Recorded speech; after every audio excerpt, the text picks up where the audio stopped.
Let's start with the most obvious one. That's why, for many months after the October 7th attacks, I avoided commenting on the war or even discussing it on our show. I avoided commenting on the war. I avoided commenting on the war or even discussing it on our show. If you watch those videos, you'll see that he argues with most points of one side and almost never argues with most points of another side. Instead, I read, watched, and listened to the endless commentary, debates, and discussions to understand what people on various sides were saying. Having gathered those perspectives, Konstantin Kisin gathering perspectives of Mr. Bonnell, Mr. Borelli, Mr. Bonnell, Mr. Morelli, Mr. Bonnell. I then did my best to apply first principles thinking to the arguments I heard. Kisin's first principle is West is good, therefore Israel is good. They're totally different situations. Well, you have to say that because you're not consistent. And you have to say what you say. No, but I literally described it. 2 people's under foreign occupation, 2 people's having their hospitals bombed, 2 people's having their kids killed, 2 people facing governments that say genocidal stuff. Yeah, I'm consistent. One is a democracy and an ally of the Says West. you. One is a democracy and an ally of the Says West. you. He makes a popular comparison between 9/11 and 7th of October. In other words, October 7th was at least 12 times as bad as 9/11. Let's compare the two by asking these questions. 1. Who was targeted and killed? In the case of 9/11, it's only random civilians. As for 7th of October, according to Israeli numbers, at least 30% of casualties were military, police, etc. Kisin forgot to mention that fact, just as he forgot to mention the fact that multiple military bases and outposts were hit on 7th of October. Wait, he didn't forget it. He explicitly lies about it later in the video. It was not an attack on the Israeli Defense Force. It was not an attack on the Israeli Defense Force. It was not an attack on the Israeli Defense Force. It was not an attack on the Israeli Defense Force. As for Israeli civilians, would you call him an innocent civilian? You are stealing my house. And if I don't steal it, someone else is going to steal it. Or someone who showed up with an AR-15 rifle saying God gave you a house to them? He doesn't justify killing all Israelis indiscriminately. But killing random Americans in the World Trade Center cannot be equated to killing the very people who kicked you or your parents or your grandparents out of your houses and pushed you into an open-air prison. We take house after house. All this area will be a Jewish neighborhood. We are not finished the job. We are going to the next neighborhood, and after that we'll go more. Our dream that all East Jerusalem will be like West Jerusalem, Jewish capital of Israel. אני רואה בזה המשך של המפעל היהודי-ציוני. המשך שיבת ציון. זה הכל. זה בא על חשבון הערבים. כן, גם בג"ץ והכנסת בנויים על חשבון ערבים, וגם המדינה כאן הוקמה, כן, על חשבון חלק מהתושבים הערבים שגרו פה. וזהו.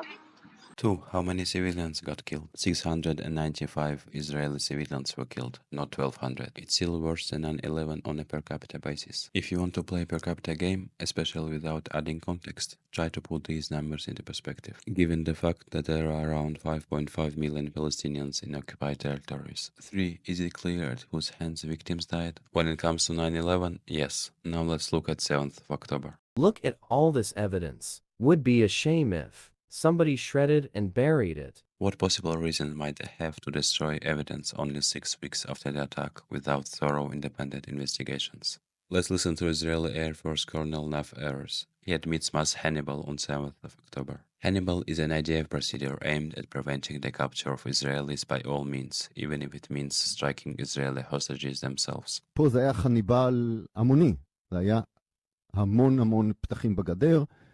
ואלפי אנשים על כל סוגי כלי הרכב למיניהם שהיו גם עם חטופים וגם בלי. זה היה משימה בלתי אפשרית לזהות ולעשות מה שעשו. אני יודע שמי שהיה לו חימוש ביד, כתמ"מים והמסקרים, עשו את כל מה שהם יכלו בלי שליטה. Or we can read Wynet's interview with commander of the 190 Squadron, where he admits that Israeli helicopters were emptying their ammunition at all cars going to Gaza, with no regard to hostages inside those cars.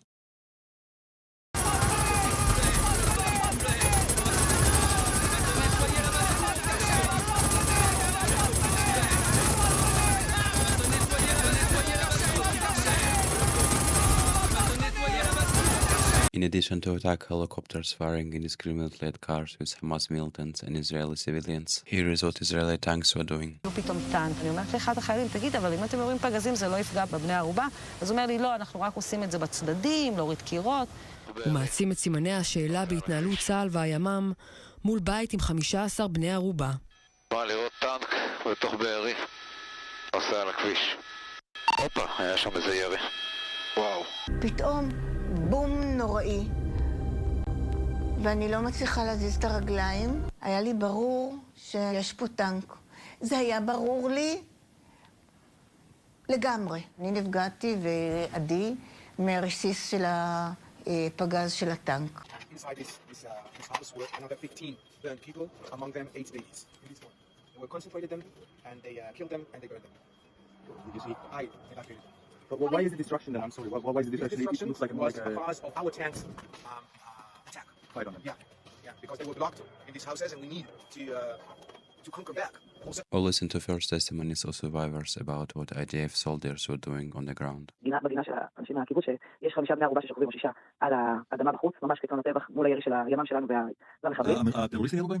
לא, זה נהרגו מהחילופי ירי, שהיה חילופי ירי מאוד מאוד קשים. יכול להיות שכוחותינו ירו בהם? שניסו לחסל את החוטפים? חיצון שכולם כולל בני ערובה. אז אולי בזה אתה הורג אותם. הם חיילים שלך. נכון. אבל אני מחליט שזו החלטה נכונה. שמעדיף לעצור את החטיפה, ושהם לא ילקחו. There was also a lot of murdering of Israelis by Hamas, as we have videos of it. I'm not trying to say that all or even a majority of civilians were killed by IDF, but the fact that Konstantin Kisin completely ignores one side of the picture and presents numbers given by Israel as facts, even though we don't have thorough hands-on independent investigations by foreign journalists, speaks volumes.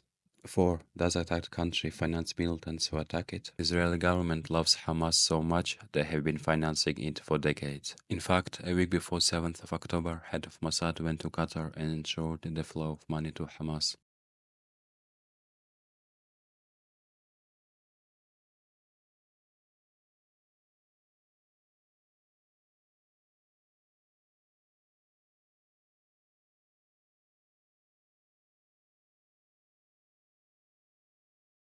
By the way, go watch this video where IDF soldier says she had warned of Hamas attack but was ignored. They were actually practicing scenarios that happened on October 7th. She said the observers passed their reports up to their commanders, but no one did anything. And not just once. She says they were repeatedly ignored. Why has Israel been financing Hamas for decades? Why did Israeli Minister of Finance say that Hamas is an asset and Palestinian Authority is a liability?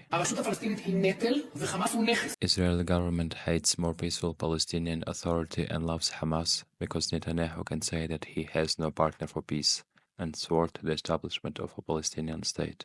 As we saw in the last year, anything can be justified if you say you are fighting terrorists. I mean, we also can say that USA didn't finance Al-Qaeda and didn't use the cover of war on terror to push its own agenda. Right after not just comparing, not just equating, but saying that 7th of October was 12 times worse than flying planes full of civilians into buildings full of civilians, Konstantin Kisin makes another comparison that's a joke and a meme in and of itself, so I don't have to meme. If thousands of armed Mexicans had penetrated the southern border of the United States,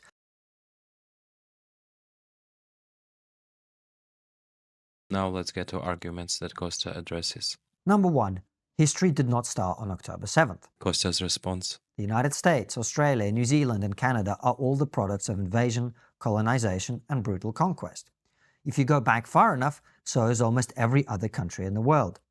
Like it or not, Israel exists. Like it or not, DNR and LNR exist. By the way, does Donbass have a right to defend itself? Palestinian homes are taken now, as I speak. Right now, Israeli settlers and courts are expelling Palestinians from houses they have been living in for generations because Bible says it's their land. If you want to say that our land does not belong to us, I suggest you go change the Bible first, come back and then show me a new Bible that says that the land of Israel doesn't belong to Jews. Okay. Does Costa support every occupation because all states are supposedly built on occupation? Asking for a friend. 2.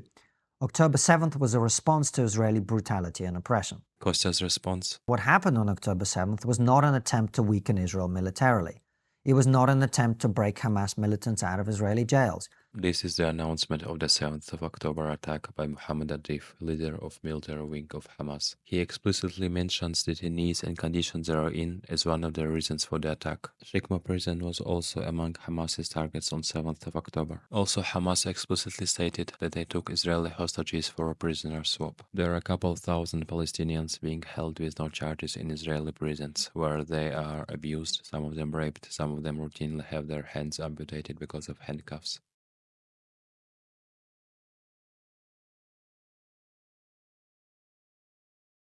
Oh look, Israelis protesting for their right to rape.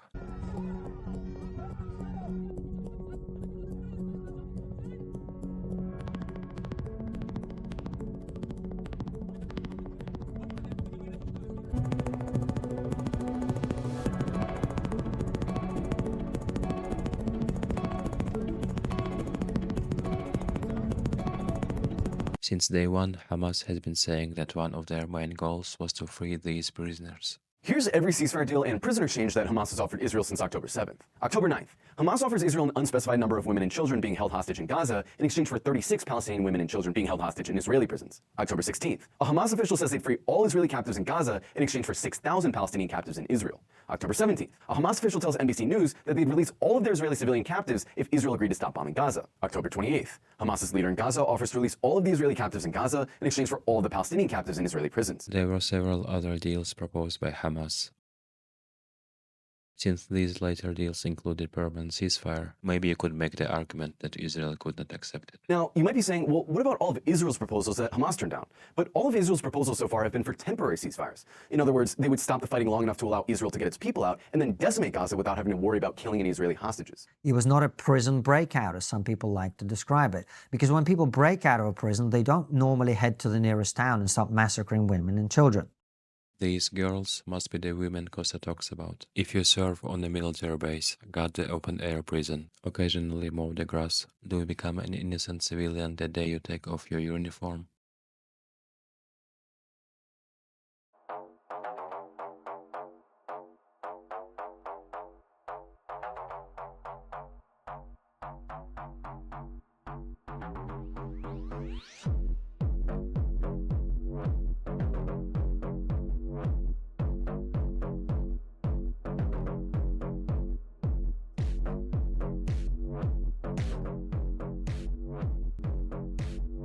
As for children, according to Israeli numbers, 36 out of 1,139 deaths were children. Costa calls it massacring women and children. And you don't even know how many of them were killed by Hannibal directive. I saw thousands of Palestinian kids being blown up to pieces or buried under rubble by multi-ton bombs being dropped on the most densely populated area in the world that we even have videos of. Costa calls it. Despite the deliberate attempts by Hamas to increase the number of civilian casualties, Israel has been extraordinarily successful in reducing them. October 7th was, by design and implementation, a terrorist attack whose purpose was to slaughter civilians, terrify Israeli society, and nothing else. Look, a terrorist attack where terrorists are commanded not to kill the elderly and the children. لا تقتلوا الشيوخ والأطفال.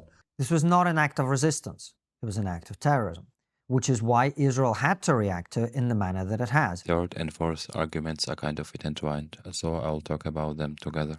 3. Israel is killing civilians. This is the one claim made by the anti-Israel side that is undeniably true. However, this is an example of the emotive but irrelevant context I mentioned earlier. Civilians are always killed in war. The question is not whether they're being killed, but who bears responsibility for their deaths and who can stop the killing. 4. Israel is engaged in indiscriminate attacks, which is why so many innocent people are dying. Israel's attacks are indiscriminate. That's what Costa says. Let's now listen to what Prime Minister of Israel says. He mentions Amalek from the Bible. Jews were commanded to completely annihilate Amalek, together with children and even animals. You must remember what Amalek has done to you, says our Holy Bible, and we do remember and we are fighting. What Costa says. Israel's attacks are indiscriminate. What Minister of Finance says. רפיח, דיר אל-בלח, ונוצרת, השמדה מוחלטת, תמחה את זכר עמלק מתחת לשמיים. אין מקום מתחת לשמיים. Let's listen to Costa. If you need further evidence that claims of Israel's indiscriminate attacks are nonsense, let's listen to Israeli soldiers.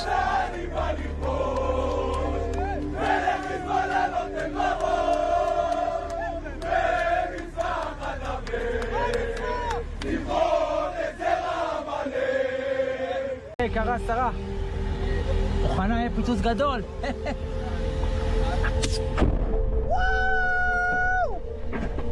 למחות את זכר עמלק! ברוך השם, החרבנו להם שטח עצום, הרגנו בהם עשרות אלפים של עמלקים. There are countless other examples of IDF soldiers and officers being very clear about how they treat civilians in Gaza, displayed in TikTok. But the video would be too long. You can check some of it here. This is what American Jewish doctor said after his trip to Gaza. And then there's sniper bullets. I have children that were shot twice. I have 2 children that I have photographs of that were shot so perfectly in the chest I couldn't put my stethoscope over their heart more accurately, and directly on the side of the head in the same child. No toddler gets shot twice by mistake by the world's best sniper. That finding was duplicated by many healthcare workers, that children were specifically targeted by high-velocity rifle bullet wounds. but the responsibility for their deaths is entirely with Hamas, and the failure to put a stop to the killing is theirs and theirs alone. And then there was a plethora of healthcare workers with horrible stories of being specifically targeted. And then, of course, journalists were either assassinated, not allowed back into the country, or had their equipment destroyed. There are distinct signs of genocide. I would say 70 to 75% of the people that we operated on were elementary school age or younger. There is no mistaking that they were ambulances that were bombed. 200 were destroyed along with the paramedics. Doctors were distinctly shot. An orthopedic surgeon was shot in his knee while he's operating on a patient because the soldier commanded him to leave the operating room, and he refused to abandon his patient quite ethically. He had his knee blown out across the room. He was immediately fixed by his trainees, and 2 days later, he was imprisoned by Israel for 45 days. He left. There was tens of miles of incoming food trucks, 4 lanes. The entrance into Gaza and the exit road into Gaza were all lined on both shoulders of the road with tens of miles of food trucks parked bumper to bumper to bumper, trying to get into the country, of course, which is limited by the IDF or the Israeli government. Why aren't they letting the food in? If not for to deprive the population of the substance that they need to survive. This is another definition of genocide. The Israeli officials say they've allowed the delivery of more than 600,000 tons of food and supplies. Dr. Perlmutter, when you hear those numbers and counter them with what you actually see on the ground, where is the disconnect? Are these supplies just not getting to where they need to go? Well, I think they're being as dishonest as Netanyahu was when he spoke to our Congress. When we were there, we ran out of the supplies that we had brought. Israel had to react to it in the manner that it has. What do other doctors who went to Gaza say? You cannot unsee what you witnessed there. It is so horrific. And we have witnessed as our healthcare worker colleagues have been detained, tortured, killed. We have witnessed as healthcare workers, journalists, and humanitarian workers have been killed at an unprecedented and in record-breaking numbers. If you need further evidence that claims of Israel's indiscriminate attacks are nonsense, and we feel very much, particularly when we know that international journalists are not let inside of Gaza for the last 10 months, we feel like our witness becomes particularly important. What I also saw, and what our team also saw, was a deliberate attempt to incapacitate the healthcare system. So there seems to be a deliberate attempt to target civilians, and there doesn't seem to be a very reasonable attempt to protect them in this conflict. Civilians are always killed in war. 65 American doctors, nurses, and paramedics went to Gaza for 2 weeks, and here is what they say. Every time any international has been around, for an entire year, on a daily basis, a child has been shot in the head in a place of 2 million people. It seems unlikely to me that that's an accident. The rate of killing of children in Gaza is hundreds of times higher than it is in Ukraine.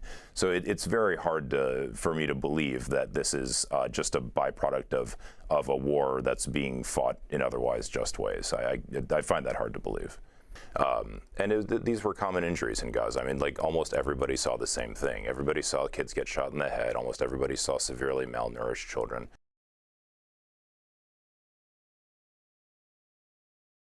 Kostya knows better, of course. This is an example of the emotive but irrelevant context. What does Israel's Minister of Defense say? מוחלט על העיר עזה. אין חשמל, אין מזון, אין מים, אין דלק. הכל סגור. אנחנו נלחמים בחיות אדם ואנחנו נוהגים בהתאם. What does Costa say? The question is not whether they're being killed, but who bears responsibility for their deaths and who can stop the killing. Here is what military spokesmen and high-ranking government officials say. Nakba is an event where hundreds of thousands of Palestinians were displaced in 1948. Fortunately, Konstantin Kisin is too smart to believe Israeli officials when they say they don't care about Palestinian civilians. If they even admit that civilians exist in Gaza, that is. Also, try googling statements of Ben-Gvir, who is a minister in this liberal democracy. This is an example of the emotive but irrelevant context. Remember when Israel designated some southern areas as safe and then targeted them 7 times? Director of World Central Kitchen Jose Andreas describes Israeli attack on humanitarian aid.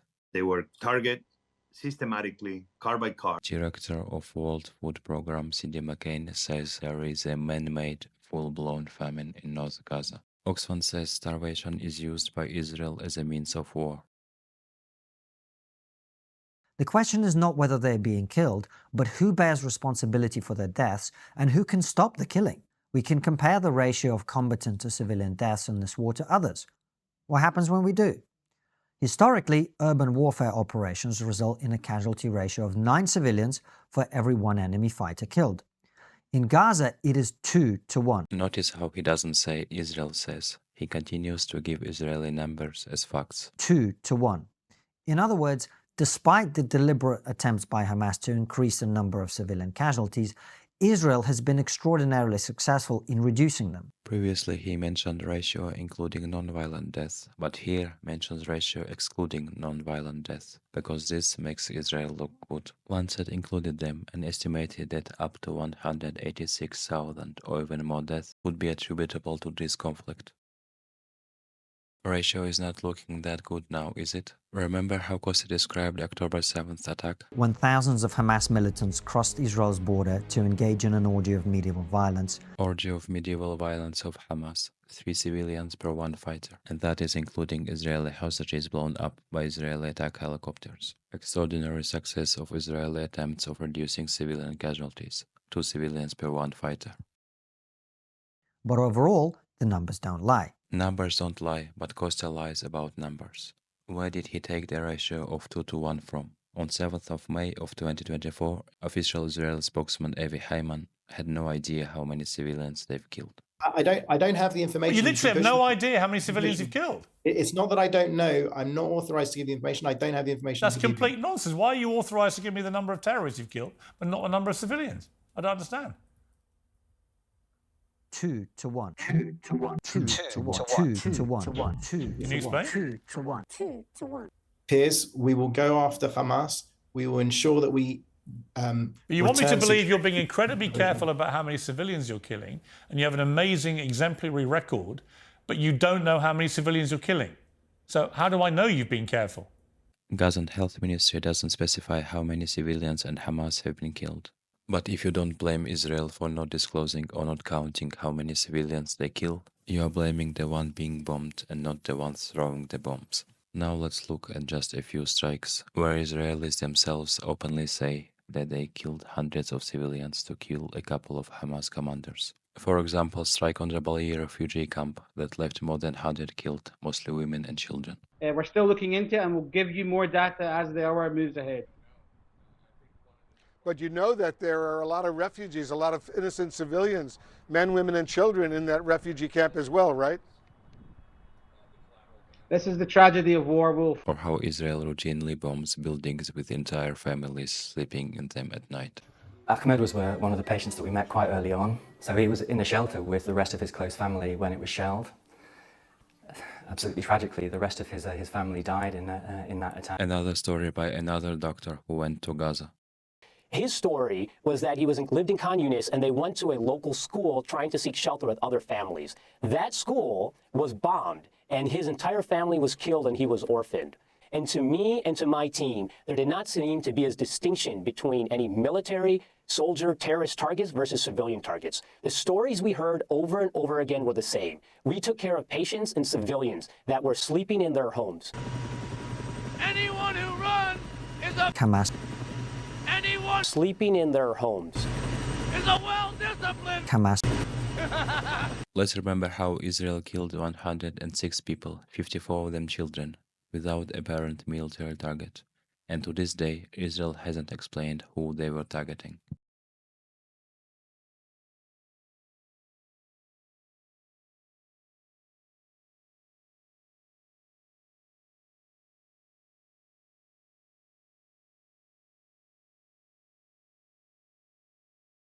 Also a year into war, why hasn't Israel allowed foreign journalists in? And so my question for you, Rabbi Fleischer, would be, why doesn't Israel let the journalists in? Let them go and do their jobs. Pierce, Holocaust denial is a famous form of anti-Semitism. In spite of that, in spite of the fact that top Israeli officials have lied about 40 beheaded babies in oven, etc., Kosa still repeatedly gives numbers given by Israel as a fact. Imagine if Kosa presented numbers given by Russian army as a fact. It's not naivety, it's not stupidity, it's just tribalism. One is a democracy and an ally of the West. Two people's under foreign occupation, two people's having their hospitals bombed, two people's having their kids killed, two people facing governments that say genocidal stuff. Yeah, I'm consistent. One is a ally of the West. And one is not. Oh, ally of the West. What little slip in there? What's that got to do with anything? So allies of the West get to be genocidal? No. Why did you say ally of the West? I don't believe what they're doing in... So if Russia was an ally of the West, they could kill people in Ukraine. You said they're your ally of the West. Why is that relevant? I think it's important you support... So if you're an ally of the West, you get to kill kids? No, you get... So why is it relevant? You support... You're making my point for me, because I'm consistent. I don't care whether you're an ally of the West or an enemy of the West. Fine. I care about what you do. Yeah. Is Vladimir Putin a war criminal? Yes. Yes. What I've seen already amounts to war crimes, particularly the awful attacks on civilians.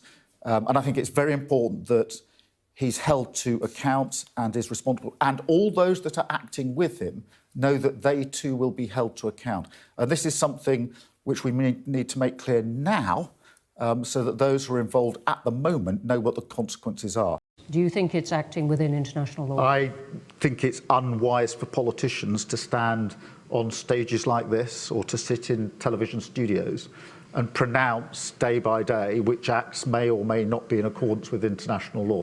I think it's not the role of politicians. It's hard to look at what he's doing in Ukraine, what his forces are doing in Ukraine, and think that any ethical, moral individual could justify that. It's difficult to look at the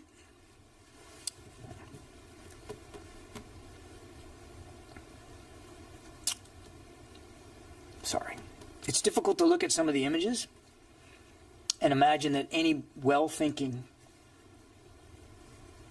serious, mature leader would do that. Being honest about the fact that there have been civilian casualties and that there likely will be more is being honest, because that's what war is. It's brutal, it's ugly, it's messy. I've said that before. The president also said that yesterday. Doesn't mean we have to like it.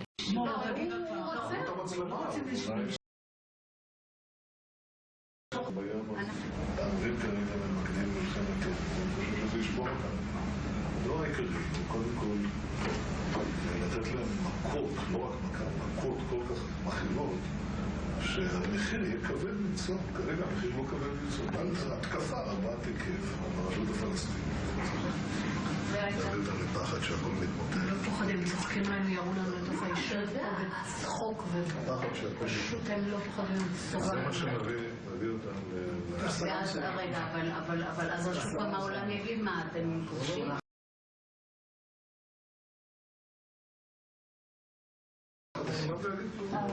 אתה לא מפחד מהעולם, ביבי.